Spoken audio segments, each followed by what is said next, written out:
युवा जात बाड़ा पुलिस के बहलिया में, मनवा लागल बा धड़कन के पहरिया में।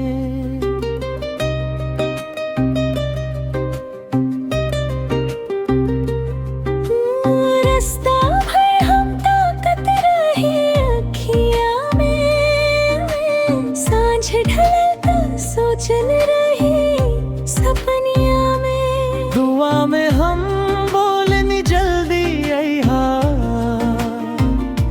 छोड़ के ना जइहा मोर अइहा।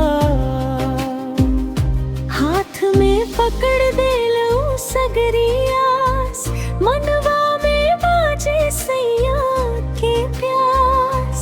जिंदगी के डगरिया होया सा, बस ले ले अइहा के मेहरबान। ललल का रूम लिया मैं कुछू ले ले अइहा, ललल का रूम लिया मैं मोर मन भर देइहा।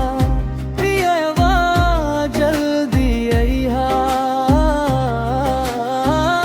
ललल का रूम लिया मैं मोर सनेस लेके अइहा, ललल का रूम लिया मैं।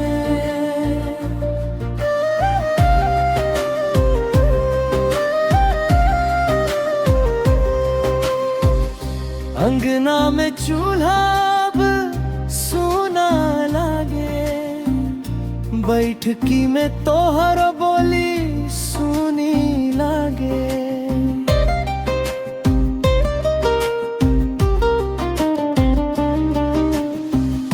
रोक के गली में उड़त बाधुरिया, तोहरे बिना लागे अधूरा मरिया।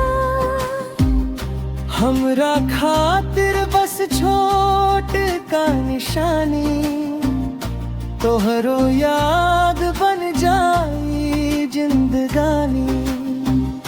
दूर कहीं ही छूटे ना तोहरो नाम, हमरा धड़कन में रह जाई है ठाम। जेब में ना सही पर मन में सांच, अइहा ना खाली रखा कुछ कांच। ललल का रूम लिया मैं कुछू ले ले अइहा, ललल का रूम लिया मैं मोर मन भर देइहा।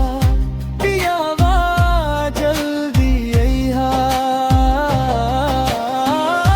ललल का रूम लिया मैं मोर सनेस लेके अइहा, ललल का रूम लिया मैं।